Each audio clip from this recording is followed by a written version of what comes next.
ഇന്ന് ബ്രേക്ക്ഫാസ്റ്റിന് എന്തൊക്കെയാണെന്ന് നോക്കാം. ദോശയാണ് ഉണ്ടാക്കിയത് ബ്രേക്ക്ഫാസ്റ്റിന് വേണ്ടിയിട്ട്.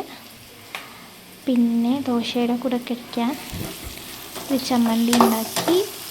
സവാള, കടല, തക്കാളി, മുളക്, മല്ലിയില ഇതൊക്കെ കൂടെ വഴറ്റി.